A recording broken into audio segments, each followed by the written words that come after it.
he would have died. Wheat Ridge officers rushed to help after one of their own is stabbed multiple times in the head. They didn't hesitate, and I believe that they saved his life. It's awful, so I'm so glad to hear he's doing well. The man accused of shooting 10 subway riders in Brooklyn leads police to his arrest. We were able to shrink his world quickly. There was nowhere left for him to run. And it's not getting any easier to breathe along the Front Range. What the EPA's plan to cut emissions from Fort Collins to Castle Rock could mean for you.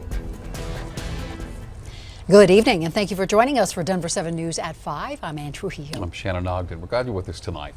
Officer Alan Fisher, a 20-year veteran with the Wheat Ridge Police Department, was stabbed multiple times in the head overnight. He was responding to a call of a crash at an RV park on West 44th, and that is where we find Denver 7's Ivan Rodriguez. Ivan and Wheat Ridge Police tell us thanks to his fellow officers, Fisher is expected to live.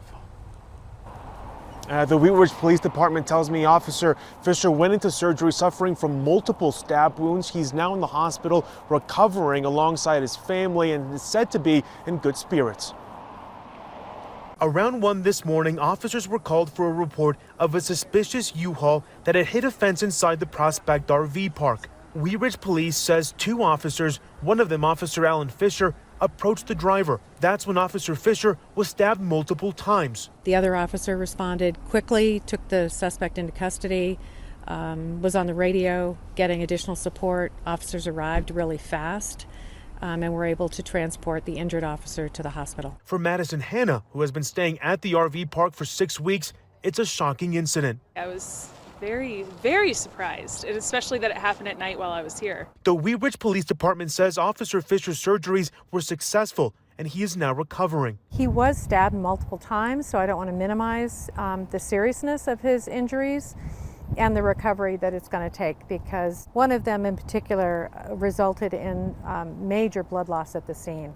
And if his fellow officers hadn't stepped in, there was a high likelihood he would have died. The police department says community outreach and support has been incredible. It absolutely impacts every single person, and it's not just the department, but the city. We're a closely knit group of people. To know when your person goes out every night, someone you care about, and then to hear this news, it must be terrible. It's awful, so I'm so glad to hear he's doing well. The suspect is 29 years old and he has been charged with attempted murder and first-degree assault. The police department also tells me they expect Officer Fisher to leave the hospital soon. Live in Wheat Ridge, Ivan Rodriguez, Denver 7. All right, Ivan, we are wishing Officer Fisher a quick recovery. Thanks for that report tonight. New York City police have now arrested the man accused of shooting 10 people in a subway yesterday in Brooklyn. All victims are expected to survive. The 62-year-old called police on himself and led officers to his location.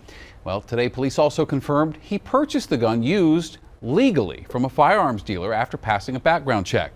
And in a series of videos posted before the shooting, he said, quote, he wanted to kill people and that there needs to be more mass shootings. The gunman's now facing multiple terror-related charges and could be sentenced to life in prison. Today, President Biden authorized an additional $800 million in weapons for Ukraine. The Pentagon says the new assistance package is tailored to the wider assault they expect Russia to launch in the eastern portion of the country. That's reflective of the kind of fighting that the Ukrainians are expecting to be faced with here in this little bit more confined geographic area. They specifically asked for fire support and specifically asked for artillery support. And this is the 7th security package the U.S. has allocated for Ukraine, bringing the total to $2.6 billion since Russia's invasion began. Now, today, Russia claimed some 1,000 troops have surrendered in the Ukrainian city of Mariupol. The city's mayor says Ukrainian troops are still fighting.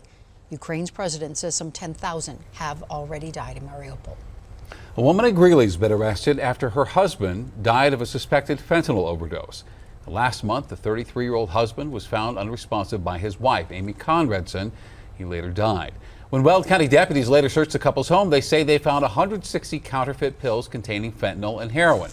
Conradson now is facing distribution charges. Colorado lawmakers just finished refining a bill that aims to address the rapid rise in fentanyl deaths here in our state. Now, there's been plenty of back and forth on amendments to this bill from both Democrats and Republicans, with last night's debate going well past midnight. Here now with the very latest at the Capitol is Denver 7's Megan Lopez. And Megan, even the Speaker of the House says this bill, its amendments, just will not make everyone happy. That's right, and he said that in his closing remarks that he gave just a couple of minutes ago. And really what he said is it's going to take federal legislation, really, in order to address this properly, in order to really get people on board. He said it's just not going to please everybody, really, no matter what they do here at the state. So they're admitting that right off the bat. Now, last night's testimony, as you alluded to, lasted until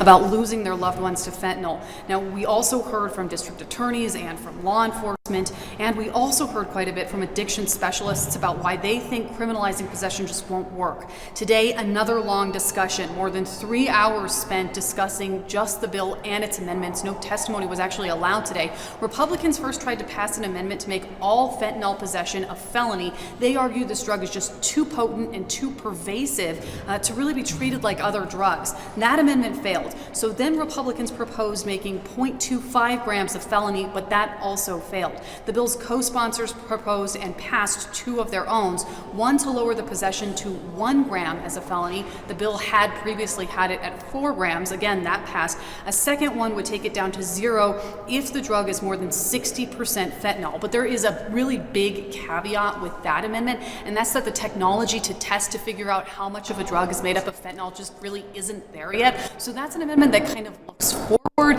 to when the technology does get there, but it doesn't address it right now. There was a couple other amendments that were proposed, one dealing with sealing records after 2 years, another one that dealt with allowing people who are convicted of this felony possession of fentanyl to be able to vote. Both of those passed, but we're expecting a lot more amendments to come as this bill moves out of the House floor. We're also waiting to find out exactly when this bill is going to pass. It's still in final comments right now. So again, guys, a very lengthy, a very consequential discussion, but both sides really say that there's nothing that they can't do. They have to do something this session because this issue is too deadly. Yeah, fentanyl is a problem in our state right now. Megan, thank you. Boulder County has completed its assessment of the soil in areas burned by the Marshall Fire. County public health officials have determined the amount of metals in the soil do not pose a significant health risk. Also, there was no asbestos found. So these results will now be used to create an updated cleanup guide for victims. As wildfire season stays year-round here in Colorado, it's also hurting our air quality along the Front Range. Just last year, the northern Front Range set a record for the most ozone action alert days. For more than 50 days, the air quality hit dangerous levels from Fort Collins to Castle Rock. And now the Environmental Protection Agency is hoping to make improvements to our air by labeling the northern Front Range as a severe violator of federal ozone standards. So here to explain what that means and how leaders plan to do it, Denver 7's Jason Grinauer. The EPA wants to downgrade 9 Front Range counties from Castle Rock to Fort Collins from a serious to a severe air quality violator. Now, if that downgrade is approved, that would require officials to cut air pollution. More companies would be required to get permits, and our state would be required to use reformulated gasoline during summer months. That's made to burn cleaner. It's also more expensive. Here's Sam Brash with our partners over at Colorado Public Radio. The Department of Energy says that over the last 12 months, reformulated gasoline for regular grade gasoline has been 35 cents more expensive per gallon. In March of 22, those federal numbers showed it's been 51 cents more expensive per gallon. So this is definitely significantly more expensive. That gas requirement wouldn't come into play until summer of 2024. Now, we also spoke with the state health department, who say they've been working on air quality through oil and gas regulations, vehicle emission standards, and more. They see federal restrictions to clean up the air in a positive light. We do think this is a good thing. I mean, this increases the amount of regulations on industry that help reduce ozone, which can cause asthma flare-ups and exacerbate emphysema, make people more susceptible to illness. And so improving air quality through this measure, we think is a really good thing. Denver isn't alone here. The EPA also wants to downgrade Dallas, Houston, and New York City. The next step is a public comment period. In the newsroom, I'm Jason Grinauer, Denver 7. All right, thank you, Jason. The American Lung Association also tracks the most polluted cities, and Denver is ranked as the 8th highest city for the number of high ozone days, and that is out of more than 200 cities. So tonight we are going deeper on how these high ozone days can impact your health and how the EPA is stepping in and how that can all help. And you can watch that story tonight on Denver 7 News at 6. We have to work. We have to do something, we have to help them. A group of Coloradans trying to send a large donation of medical supplies to Ukraine, but they need some help getting it there. We're 100% trying to help people out.